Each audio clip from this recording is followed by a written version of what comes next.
ایک پیغام میں آپ لوگوں کے حوالے کر کے اپنی جگہ لے لوں گا، اس امید کے ساتھ کہ جو بات کہی جائے ہم سب اس پر عمل کرنے کی کوشش کریں گے۔ حضرات محترم، ہم اور آپ جس علاقے اور جس سماج میں رہتے ہیں، جس معاشرے کے اندر زندگی گزارتے ہیں، اگر آپ اپنے علاقے اور محلے پر غور کریں گے اور جب آپ اپنی بستی پر نظر دوڑائیں گے تو آپ کو آپ کے محلے میں آپ کے علاقے کے اندر دو طرح کے لوگ نظر آئیں گے۔ جب آپ دیکھیں گے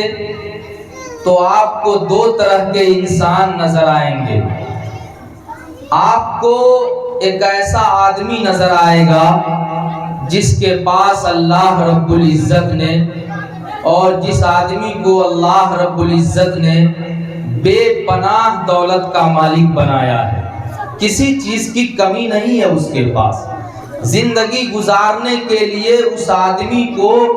جن جن چیزوں کی ضرورت تھی اللہ رب العزت نے اس کو دیا ہے، زندگی گزر رہی ہے، اس کے یہاں کسی چیز کی کمی نہیں ہے، مگر ایک دولت سے اللہ تبارک و تعالی نے اس کو الگ کر رکھا ہے۔ ساری نعمتیں اس کے پاس موجود ہیں، ساری دولتیں اس کے پاس موجود ہیں، ساری چیزیں اس کے پاس موجود ہیں، مگر ایک دولت اس کے گھر کے اندر نہیں ہے، ایک نعمت اس کے پاس نہیں ہے۔ وہ آدمی سماج کے اندر اپنے آپ کو مکمل خیال نہیں کرتا ہے، وہ آدمی اپنے آپ کو تنہا سمجھتا ہے، وہ آدمی یہ کہتا ہے کہ میں مکمل نہیں ہوں، میں ناقص ہوں، میں اپاہج ہوں، جبکہ اس کے پاس کسی چیز کی کمی نہیں ہے۔ ساری چیزیں موجود ہیں، ساری نعمتیں موجود ہیں، مگر ایک دولت کے نہ ہونے کی بنا پر وہ آدمی اپنے آپ کو مکمل نہیں سمجھ رہا ہے، وہ آدمی اپنے آپ کو ناقص سمجھ رہا ہے۔ اور جب آپ معاشرے پر نظر دوڑائیں گے، سماج پر غور کریں گے تو آپ کو ایک ایسا انسان نظر آئے گا، ایک ایسا انسان نظر آئے گا جس کے پاس کچھ بھی نہیں ہے، بہت ساری چیزیں نہیں ہیں، زمین جائیداد نہیں ہے، مکان دکان نہیں ہے، کھیت کھلیان نہیں ہے، بینک بیلنس نہیں ہے، تھوڑی بہت چیزیں ہیں، زندگی گزر رہی ہے، بمشکل گزر رہی ہے، بہت کچھ اس کے پاس نہیں ہے، مگر اللہ رب العزت نے اس انسان کو ایک دولت سے نوازا ہے، اس کے گھر میں وہ دولت موجود ہے جو اس مالدار کے گھر میں موجود نہیں ہے، وہ چیز اس غریب کے گھر میں موجود ہے جو اس مالدار کے گھر میں نہیں تھی۔ اس بنا پر وہ آدمی، وہ غریب انسان اپنے آپ کو مکمل خیال کرتا ہے، وہ کہتا ہے کہ میرے پاس کسی چیز کی کمی نہیں ہے، وہ کہتا ہے کہ میں مکمل ہوں، میں پر ہوں، میں تنہا نہیں ہوں، جبکہ اس کے پاس کچھ بھی نہیں ہے، بہت ساری چیزیں موجود نہیں ہیں، دولتیں موجود نہیں ہیں، مگر ایک دولت کے ہونے کی بنا پر وہ اپنے آپ کو مکمل خیال کر رہا ہے۔ اور ایک مالدار انسان جس کے پاس ساری چیزیں موجود ہیں مگر ایک نعمت اس کے پاس نہیں ہے، تو وہ سماج کے اندر اپنے آپ کو مکمل خیال نہیں کرتا ہے، وہ اپنے آپ کو تنہا سمجھ رہا ہے، وہ اپنے آپ کو کمزور سمجھ رہا ہے۔ آپ سوچ رہے ہوں گے کہ آخر ایک وہ انسان جس کے پاس ساری چیزیں موجود ہیں، ساری دولتیں موجود ہیں، ساری نعمتیں موجود ہیں، ایک دولت کے نہ ہونے کی بنا پر ایک آدمی اپنے آپ کو تنہا خیال کر رہا ہے، اور ایک وہ غریب جس کے پاس کچھ بھی نہیں ہے، صرف ایک دولت موجود ہے، ایک نعمت موجود ہے، تو وہ اپنے آپ کو مکمل خیال کر رہا ہے، وہ اپنے آپ کو اکیلا نہیں سمجھ رہا ہے۔ کلیجے پر ہاتھ رکھیے اور فیصلہ کیجئے گا تو آپ کا دل گواہ دے گا، آپ کا ضمیر بولے گا، وہ دولت ایک اولاد کی دولت ہے، وہ نعمت ایک بیٹا کی نعمت ہے، وہ نعمت ایک بیٹی کی نعمت ہے، اور اللہ رب العزت کی دی ہوئی نعمتوں میں سے اولاد بھی ایک بہت بڑی دولت ہے۔ ایک بیٹا بھی عظیم دولت ہے، ایک بیٹی بھی عظیم نعمت ہے۔ اے سماج کے لوگوں، اے معاشرے کے لوگوں، جب ہم نے اولاد کو سب سے عظیم دولت ہونے کو تسلیم کر لیا، جب ہم نے یہ سمجھا کہ اس دنیا کے اندر بیٹا ایک بہت بڑی دولت ہے، بیٹی ایک عظیم نعمت ہے، تو سماج کے لوگوں، معاشرے کے لوگوں، کلیجے پر ہاتھ رکھیے اور یہ فیصلہ کیجئے کہ ہم اپنے بیٹے کے مستقبل کو، اس کے فیوچر کو اچھا بنانے کے لیے ہم کہاں تک اس پر محنت کر رہے ہیں، ہم اس کے سلسلے میں اس کے پڑھانے اور لکھانے کے لیے ہم کہاں تک اس پر پیسہ خرچ کر رہے ہیں۔ ہمارا بیٹا معاشرے کا ایک اچھا بیٹا ہو، ہماری بیٹی ایک بہترین بیٹی ہو، ہم اس پر کہاں تک روپیہ پیسہ خرچ کر رہے ہیں، ہم اس کے تعلیم کے سلسلے میں کہاں تک محنت کر رہے ہیں، کہاں تک تگ و دو میں لگے ہوئے ہیں۔ آج ہمارا پورا کا پورا محلہ، ہمارا سماج، ہمارا خاندان، ہمارا گھر، ہمارا معاشرہ ایک اولاد کو بہتر بنانے کے سلسلے میں، بیٹا کو اچھا بنانے کے سلسلے میں، بیٹی کو بہتر بنانے کے سلسلے میں جاہل ہے۔ ہمارا گھر جاہل ہے، ہمارا معاشرہ جاہل ہے، ہمارا خاندان جاہل ہے۔ اور آج میں پوری ذمہ داری کے ساتھ اس بات کو کہہ سکتا ہوں کہ آج بچوں کے بگڑنے میں، بچوں کے برباد ہونے میں، بچوں کے بے حس اور بے ضمیر ہونے میں اور بچوں کو بےہودہ ہونے میں آج اگر کسی کا سب سے بڑا ہاتھ ہے اور اگر کسی نے سب سے بڑا رول ادا کیا ہے اور بچوں کو خراب کرنے میں اگر کسی نے سب سے بڑا کام انجام دیا ہے تو وہ ایک ماں کا ہے، وہ ایک بہن کا ہے، وہ ایک بیٹی کا ہے، وہ ایک بیوی کا ہے۔ کیوں کہ آج ماں کی زندگی میں قرآن نہیں ہے، ماں کی زندگی میں حدیث نہیں ہے، ماں کی زندگی میں رسول کی تعلیمات نہیں ہے۔ یہی وجہ ہے کہ سماج کو، علاقے کو، معاشرے کو، گھر کو جہاں سے بچہ نکل کے آ رہا ہے، جس گود اور جس چھاتی سے بچہ 2 سال 2.5 سال دودھ پیتا ہے، پلتا ہے، بڑھتا ہے، پھر بڑا ہو کر کے معاشرے میں قدم رکھتا ہے، خدا کی قسم بھلا بتائیے جب وہی گود سونی ہو تو علاقے کو اچھا بچہ کہاں سے مل سکتا ہے؟ معاشرے کو اچھا بچہ کہاں سے ملے گا؟ سماج کو اچھا بچہ کہاں سے ملے گا؟ ضرورت اس بات کی ہے کہ اس کو درست کیا جائے، اس کو پر کرنے کی ضرورت ہے، ماں کو اپنے گود کو بھرنے کی ضرورت ہے، قرآن سے بھرنے کی ضرورت ہے، حدیث سے بھرنے کی ضرورت ہے، رسول کی تعلیمات سے بھرنے کی ضرورت ہے۔ سماج کے لوگوں، معاشرے کے لوگوں، ہم لوگوں نے اکثر اس بات کا ذکر ہوتا ہے چائے کی دکانوں پر، مکانوں میں، بازاروں میں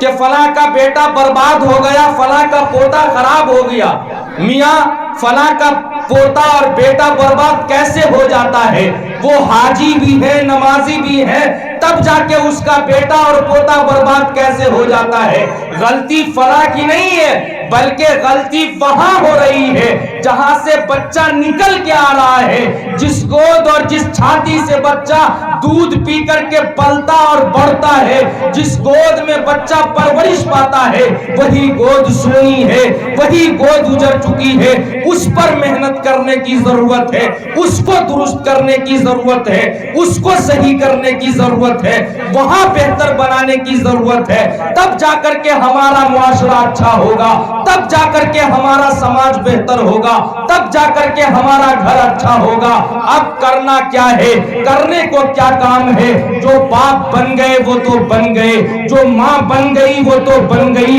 اب کرنا کیا ہے؟ تو بڑی تیزی کے ساتھ ایک پیغام آپ کے حوالے کر رہا ہوں اور میں آپ کو کام بتا رہا ہوں کہ آپ سب کو کون سا کام کرنا ہے۔ تو ہم سب کو یہ کام کرنا ہے، جو باپ بن گئے وہ تو بن گئے، جو ماں بن گئی وہ تو بن گئی، مگر اب کرنا یہ ہے کہ یہ جو ہمارے چھوٹے چھوٹے معصوم بچے ہیں، یہ جو ہماری ہماری بچیاں ہیں، خدارا ان بچیوں پر محنت کرنے کی ضرورت ہے، ان بچوں پر محنت کرنے کی ضرورت ہے۔ ان بچوں کو مدرسہ سے جوڑیے، ان بچیوں کو مدرسے سے جوڑیے، مکتب سے جوڑیے۔ یاد رکھیے سماج کے لوگوں، معاشرے کے لوگوں، جس علاقے کے اندر مدرسہ چلتا ہے، جس معاشرے میں مکتب کا نظام چلتا ہے، جس سماج کے اندر مدرسہ قائم ہوتا ہے، وہ علاقہ روشن ہوا کرتا ہے، وہ محلہ روشنی اپنے آپ کو بکھیرتا ہوا نظر آتا ہے، اور وہاں کے ماں باپ ایمانی نور سے منور ہوتے ہیں۔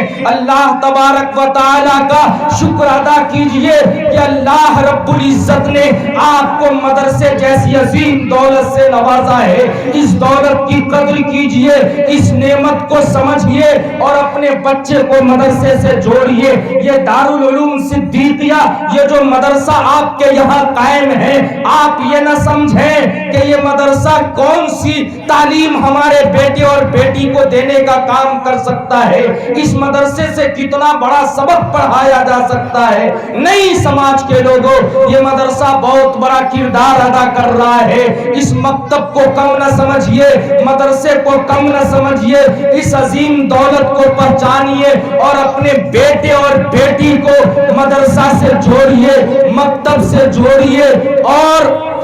مکتب اور مدرسے سے جوڑنے کے بعد اپنے آپ کو اور اپنی ذہن کے اندر اس بات کو کبھی بھی نہ لائیں اور ہرگز نہیں سوچنا چاہیے کہ اس مدرسے سے کیا ہو سکتا ہے، کیا نہیں ہو سکتا ہے۔ میں بتاتا ہوں آپ کو کہ اس مدرسے کا کام کتنا بڑا ہے اور یہ مدرسہ کام کتنا بڑا ادا کر رہا ہے۔ سماج کے لوگوں، معاشرے کے لوگوں، اللہ کے رسول علیہ السلام نے ارشاد فرمایا ہے، کل قیامت کے دن اللہ تبارک و تعالی ایسے تمام باپ اور ماں کو مجرم کی شکل میں اپنے سامنے کھڑا کرے گا اور اس سے یہ سوال کرے گا کہ بتا تو نے اپنے بیٹے کو میری کتاب پڑھانے کے لائق کیوں نہ بنایا۔ یاد رکھیے، ایک ہے عالم بننا، ایک ہے مفتی بننا، ایک ہے قاضی بننا، ایک ہے حافظ بننا، یہ سب جتنے ہیں یہ فرض کفایہ ہے، فرض کفایہ۔ پتا ہے فرض کفایہ کے بارے میں کہ اگر اس پرسولیا بستی کے اندر ایک بھی مفتی بن گئے، ایک بھی قاضی بن گئے، ایک بھی حافظ تیار ہو گیا تو پورے علاقے کے مسائل حل ہو جائیں گے، پورے معاشرے سے سر کا بوجھ اتر جائے گا۔ مگر ایک یہ ہے کہ سماج کا ہر بیٹا، معاشرے کا ہر بیٹا، سماج کی ہر بیٹی کم سے کم اس لائق ضرور ہو جائے کہ اسے ناظرہ قرآن کریم پڑھنا آ جائے، اسے دیکھ کر قرآن کریم پڑھنا آ جائے۔ یہ تمام بچوں پر اور یہ تمام باپ اور ماں کی ذمہ داری ہے کہ اس کا بیٹا قرآن دیکھ کر پڑھنے کے لائق ہو جائے۔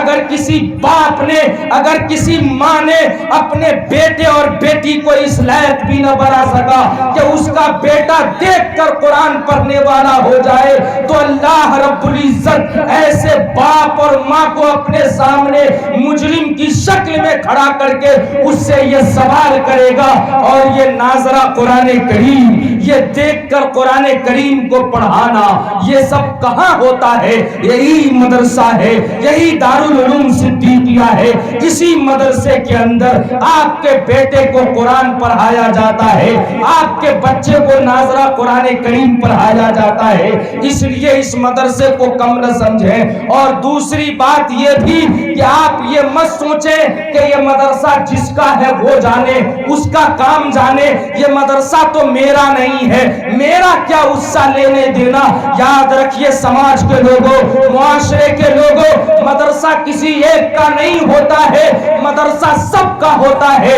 یہ مدرسہ آپ کا بھی ہے، یہ مدرسہ آپ کا بھی ہے، یہ مدرسہ آپ کا بھی ہے۔ مدرسہ رسول اللہ کا گھر ہوتا ہے، اور رسول اللہ کے گھر میں کالے اور گورے کا جھگڑا نہیں چلتا ہے۔ آج سے 1400 سال پہلے محمد رسول اللہ صلی اللہ علیہ وسلم نے کالے اور گورے کے جھگڑے کو ختم کر دیا ہے۔ اس لیے یہ مت سوچیں کہ یہ مدرسہ میرا نہیں ہے، یہ مدرسہ جن کا ہے وہ جانے، نہیں، یہ مدرسہ مدرسہ ہم سب کا ہے، پورے معاشرے کے لوگوں کا ہے، پورے علاقے کے لوگوں کا ہے، ہم سب کو مل کر اس مدرسے کو چلانا ہے۔ اور یاد رکھیے مدرسے کا سپورٹ صرف پیسوں سے نہیں ہوتا ہے، روپیوں سے نہیں ہوتا ہے۔ اگر اللہ نے آپ کو دیا ہے، اگر اللہ نے آپ کو نوازا ہے، آپ دیجئے۔ اگر آپ کے پاس پیسے نہیں ہیں مت دیجئے، مگر آپ ذہن دیجئے، مشورہ دیجئے، فکر دیجئے،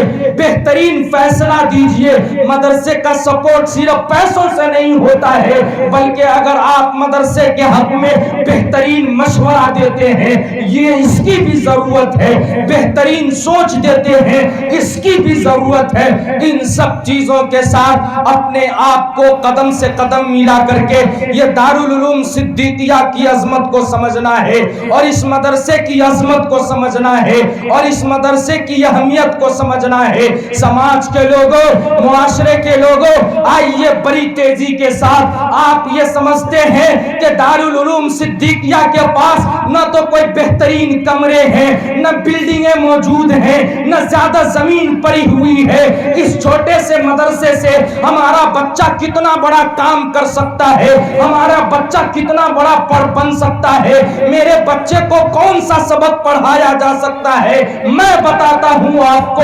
دارالعلوم صدیقیہ کی ٹوٹی چٹائی پر بیٹھ کر کے اساتذہ کرام آپ کے بچے کو کتنی بڑی تعلیم دینے کا کام کرتے ہیں۔ یاد رکھیے سماج کے لوگوں، معاشرے کے لوگوں، اس چھوٹے سے ادارے کے اندر آپ کے بیٹے اور بیٹی کو یہاں کے اساتذہ کرام وہ تعلیم دیتے ہیں، وہ سبق پڑھاتے ہیں جو تعلیم دینا کسی بڑے ادارے کا کام نہیں ہے، کسی کالج کا کام نہیں ہے، یونیورسٹی کا کام نہیں ہے۔ میں بتاتا ہوں آپ کو کون سا سبق پڑھایا جاتا ہے اس ادارے کے اندر اور کتنی بڑی تعلیم دی جاتی ہے۔ ایک گناہ ہے، اس گناہ کی طرف میں توجہ دلانا چاہتا ہوں۔ آج ہمارے معاشرے کے اندر وہ گناہ پروان چل رہا ہے، اس گناہ کو روکنے کی ضرورت ہے، اس گناہ کو بند کرنے کی ضرورت ہے۔ اور وہ گناہ یہ ہے کہ ہمارے یہاں، ہمارے علاقے میں، ہمارے سماج میں، ہمارے معاشرے میں اگر کسی کے باپ کا انتقال ہو جاتا ہے، اگر کسی کے یہاں کسی کے چاچا اور دادا کا انتقال ہو جاتا ہے تو اس روح قبض میت کو ایک ایک اور دو دو دن تک روک کر کے رکھا جاتا ہے۔ اگر محلے کے امام صاحب اور مدرسے کے مولانا صاحب کھڑے ہو کر کے کہتے ہیں میرے بھائی تم روح قبض میت کو کیوں روک کر کے رکھتے ہو، تو گھر سے جواب آتا ہے فلاں بیٹا ممبئی میں ہے، فلاں دلی سے آ رہا ہے، فلاں پنجاب سے آ رہا ہے، جب وہ آ جائے گا تب اس کے کفن دفن پر عمل کیا جائے گا، تب اس کو دفن کیا جائے گا۔ اے سماج کے لوگوں، اے معاشرے کے لوگوں، آپ کو رسول اللہ کی وہ حدیث یاد نہیں ہے؟ اللہ کے رسول نے ارشاد فرمایا اے سماج کے لوگوں، اے معاشرے کے لوگوں، اگر تمہارے علاقے میں، تمہارے محلے میں، تمہارے گھر میں کسی کا انتقال ہو جائے تو روح قبض میت کو روک کر کے نہ رکھو، جلدی کرو، جلدی کرو، اس کے کفن دفن میں دیر نہ کرو، دیر نہ کرو۔ مگر ہم کس کے انتظار میں روک کر کے رکھے ہیں؟ وہ بیٹا جو لوم میں کام کرتا ہے، وہ بیٹا جو جڑی کا کام کرتا ہے، وہ بیٹا جو فیکٹری میں کام کرتا ہے۔ اے سماج کے لوگوں، اے معاشرے کے لوگوں، آپ نے کبھی اس آنے والے بیٹے سے ثنا بھی سنی، کبھی درود بھی سنا، کبھی جنازے کی نماز کا طریقہ بھی سنا؟ یاد رکھیے سماج کے لوگوں، اگر آپ کے آنے والے بیٹے کو ثنا یاد ہے، درود یاد ہے، جنازے کی نماز کا طریقہ معلوم ہے، تو میں فتویٰ دیتا ہوں آپ ایک دن نہیں 2 دن تک روک کر کے رکھیے۔ قسم خدا کی جب وہ بیٹا آئے گا اور خود سے اپنے باپ کی نماز جنازہ پڑھائے گا، اللہ تبارک و تعالی اس کے باپ کی مغفرت فرما دے گا۔ مگر کسی جاہل، کسی لوم میں کام کرنے والے، کسی جری کے کام کرنے والے، کسی فیکٹری میں کام کرنے والے بیٹے اور پوتے کے انتظار میں جنازے کو روک کر کے مت رکھیے اور اس کو تکلیف مت دیجیے. یہ ثنا کی تعلیم, یہ ثنا کی تعلیم, یہ درود کی تعلیم, یہ جنازے کی نماز کا طریقہ, یہ اتحیات, یہ نماز کا طریقہ, یہ کہاں دیا جاتا ہے, یہ کہاں بتایا جاتا ہے؟ جی ہاں, یہی دارالعلوم صدیقیہ ہے. یہیں پر آپ کے بچے کو بٹھا کر کے ثنا یاد کرایا جاتا ہے. اسی دارالعلوم صدیقیہ کے اندر آپ کے بیٹے کو درود یاد کرایا جاتا ہے. اسی چھوٹے سے مدرسے کے اندر آپ کے بیٹے کو نماز کا طریقہ بتایا جاتا ہے. مسجد بغل میں ہے, آپ جانتے ہیں, مسجد کی اہمیت کو جانتے ہیں, آپ سب کو پتا ہے, معلوم بھی آپ کو ہے. لیکن یاد رکھیے سماج کے لوگوں, جب تک یہ مدرسہ اپنا چراغ نہیں جلائے گا اس وقت تک یہ مسجد روشن نہیں ہو سکتا ہے. اس مسجد کے اندر روشنی اسی وقت ہے جب یہ مدرسہ اپنا چراغ جلانے کا کام کرے گا. آپ کا بیٹا اگر مدرسے سے باہر سے مسجد کے اندر داخل ہو جائے, اس کو نہیں پتا چلے گا کہ سجدہ کا کیا طریقہ ہے, رکوع میں کیسے جانا ہے, اتحیات کسے کہتے ہیں, قاعدہ اولا اور قاعدہ اخیرہ کسے کہا جاتا ہے. جب آپ یہاں آئیں گے تب آپ کو وہاں پتا چلے گا کہ نماز کا طریقہ کیا ہے. بغیر یہاں آئے وہاں پہنچیں گے تو آپ کو کچھ بھی نہیں پتا چلے گا. اس لیے ہمت کے ساتھ, عہد کے کریے, محنت کے ساتھ, لگن کے ساتھ ایک جھوٹ ہو کر کے یہ طے کیجئے کہ انشاءاللہ دارالعلوم صدیقیہ کو ہم اتنا آگے لے چلیں گے اور اس قدر اس پر محنت کریں گے کہ آج یہ ہمارے سامنے 5 بچوں کی شکل میں حافظ قرآن تیار ہمارے پاس بیٹھے ہوئے ہیں. انشاءاللہ ہم لوگ اتنی محنت کریں گے کہ اگلے سال 12 بچے حافظ قرآن تیار کر کے ہم دیں گے انشاءاللہ. بس محنت کرنے کی ضرورت ہے اور ماں کو فکر کرنے کی ضرورت ہے, باپ کو فکر کرنے کی ضرورت ہے. باپ بھی کم نہیں ہے, باپ کو بھی کچھ پتا نہیں ہے, باپ بھی نہیں جانتے ہیں. یاد رکھیے سماج کے لوگوں, معاشرے کے لوگوں, آپ اگر اپنے بیٹے اور بیٹی کو بہتر بنانا چاہتے ہیں, اگر آپ یہ چاہتے ہیں کہ آپ کا بیٹا معاشرے کا اچھا بیٹا بنے, اگر آپ یہ چاہتے ہیں کہ میری بیٹی ایک بہتر بیٹی بنے, تو باپ کو یہ فکر کرنے کی ضرورت ہے اور باپ کو اس پر غور کرنا ہوگا کہ میں اپنے بیٹے اور بیٹیوں کے پیٹ میں جو دانا اور جو لقمہ ڈال رہا ہوں وہ حلال ہے یا حرام ہے. آج باپ کو پتا نہیں ہے, باپ کو کچھ بھی خبر نہیں ہے. بس باپ تو یہ سمجھتے ہیں کہ میرے بیٹے اور بیٹیوں کا پیٹ نہیں بلکہ بوڑیا ہے, بوڑیا. بس بوڑیے کو بھرتے چلے جاؤ, جھولے کو بھرتے چلے جاؤ, بس میرا کام ہے بھر دینا, اب چاہے اس میں مال جیسا بھی ہو. یاد رکھیے سماج کے باپوں, معاشرے کے باپوں, اگر آپ اپنے بیٹے اور بیٹیوں کے پیٹ میں حرام کا لقمہ اور حرام کا دانہ ڈالیں گے تو آپ کا بیٹا کبھی بھی اچھا بیٹا نہیں بن سکتا ہے, آپ کی بیٹی کبھی بھی اچھی بیٹی نہیں بن سکتی ہے. اگر آپ یہ چاہتے ہیں کہ ہمارا بیٹا ایک اچھا بیٹا بنے تو آپ کو یہ فکر کرنے کی ضرورت ہے کہ میں اپنے بیٹے اور بیٹیوں کے پیٹ میں جو دانا اور جو لقمہ ڈال رہا ہوں وہ حلال ہے یا حرام ہے. اللہ کے رسول علیہ السلام نے صحابہ سے خطاب کرتے ہوئے فرمایا تھا,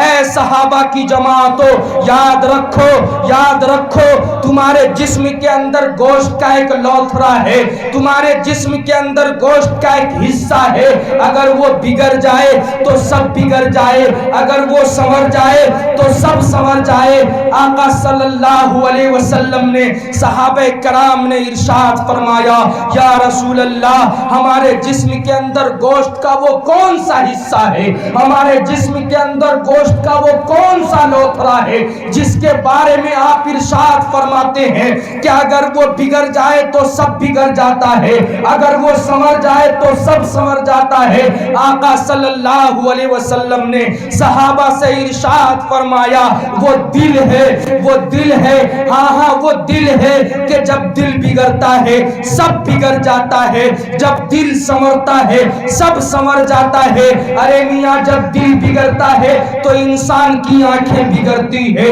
جب دل بگڑتا ہے تو آدمی کا ذہن بگڑتا ہے، جب دل بگڑتا ہے تو آدمی کا ہاتھ بگڑتا ہے، جب دل بگڑتا ہے تو آدمی کا پاؤں بگڑتا ہے، جب دل بگڑتا ہے تو آدمی شراب کے اڈے پہ جاتا ہے، جب دل بگڑتا ہے تو آدمی جوا کے اڈے پہ جاتا ہے۔ ارے جب دل بگڑتا ہے تب جا کر کوئی فرعون بنتا ہے، جب دل بگڑتا ہے تب جا کر کوئی قارون اور حامان بنتا ہے، مگر جب دل سنورتا ہے تو آدمی متقی بنتا ہے، جب دل سنورتا ہے تو آدمی پرہیزگار بنتا ہے، جب دل سنورتا ہے تو آدمی اللہ کے قریب جاتا ہے، جب دل سنورتا ہے تو آدمی تہجد گزار بنتا ہے۔ اب آقا کی بارگاہ میں کوئی یہ عرض کرے کہ یا رسول اللہ دل کے بگڑنے سے سب بگڑ جاتا ہے، دل کے سنورنے سے سب سنور جاتا ہے، تو پھر دل بگڑتا کیسے ہے اور دل سنورتا کیسے ہے؟ تب آقا کی بارگاہ سے یہ جواب ملتا ہے کہ جب آدمی حرام کا لقمہ کھاتا ہے دل بگڑ جاتا ہے، حلال کھاتا ہے دل سنور جاتا ہے۔ تو باپ کو بھی فکر کرنے کی ضرورت ہے، ماں کو بھی فکر کرنے کی ضرورت ہے، اور اس مدرسے کی عظمت کو اور اہمیت کو سمجھیے اور اس کو پہچانیے۔ اور آخر میں ایک پیغام باپ کے حوالے دے کر کے، بس کم وقت ہے میرے پاس، ایک بات سن لیجیے اور میں اپنی جگہ لیتا ہوں۔ وہ پیغام صرف اور صرف باپ کے حوالے، اور باپ کے نام یہ ہے کہ باپو جس بھی حالت میں ہو، صورت جیسی بھی ہو، حالات جیسے بھی ہو، اپنے بیٹے اور بیٹی کو جاہل مت رکھیے۔ مفتیان کرام کہتے ہیں اور وہ فرماتے ہیں کہ اگر کسی کا بیٹا کسی بیماری سے مر جائے، اس کے پاس علاج کے پیسے نہ ہو اور وہ بیماری سے مر جائے، تو اس کا مرنا بہتر ہے یہ کہ اس کو جاہل نہ رکھا جائے۔ اگر آپ کا بیٹا بیماری سے مر جاتا ہے کوئی بات نہیں، مگر آپ اپنے بیٹے کو جاہل رکھتے ہیں تو یہ اس سے بھی زیادہ بدتر ہے۔ اس لیے باپو حالات جیسے بھی ہوں، 4 روٹیوں کی جگہ 2 روٹیاں استعمال کیجئے، 5 بوٹیوں کی جگہ 2 بوٹیاں استعمال کیجئے، اور 2 روٹی کا پیسہ بینک میں جمع کر کے رکھیے۔ 4 بوٹیاں استعمال مت کیجئے، 2 بوٹیوں کا استعمال کر کے باقی کا پیسہ بینک میں جمع کر کے رکھیے۔ اور جس دن آپ کا غریب پڑھنے والا تیز بچہ، آپ کا بیٹا ہاتھ جوڑ کر کے آپ کو یہ فریاد سنانے لگ جائے کہ اے میرے بابا، میری تو تمنا تھی کہ میں ہائی فائی ایجوکیشن حاصل کرتا، مگر اے میرے بابا آپ غریب ہیں، آپ کے پاس پیسے نہیں ہیں، آپ نے مجھے جتنا پڑھایا لکھایا یہی بہت کچھ ہے، آپ کے پاس تو کچھ بھی نہیں ہے۔ جس دن آپ کا وہ بیٹا آنکھوں میں آنسو لے کر کے آپ کو یہ فریاد سنانے لگ جائے، اس وقت آپ کو باپ ہونے کے ناطے آپ کو اپنے بیٹے کو یہ سبق اور یہ پیغام دینا چاہیے اور کہنا چاہیے کہ بیٹا گھبراؤ مت، ہم نے تمہاری پیدائش کے بعد 5 روٹیاں استعمال نہیں کی ہے، 2 روٹیاں ہم نے کھائی ہے، 2 روٹیوں کا پیسہ ہم نے جمع کر کے رکھ دیا ہے، ہم 4 بوٹی نہیں کھائے، 2 بوٹیاں استعمال کر کے 2 بوٹیوں کا پیسہ ہم نے بینک میں رکھ دیا ہے، یہ لے میرا اکاؤنٹ نمبر اور جا، چلے جا، IAS بن کر کے آ، IPS بن کر کے آ، ڈاکٹر بن کر کے آ، انجینئر بن کر کے آ۔ اس دن آپ کا بچہ گھر سے نکلے گا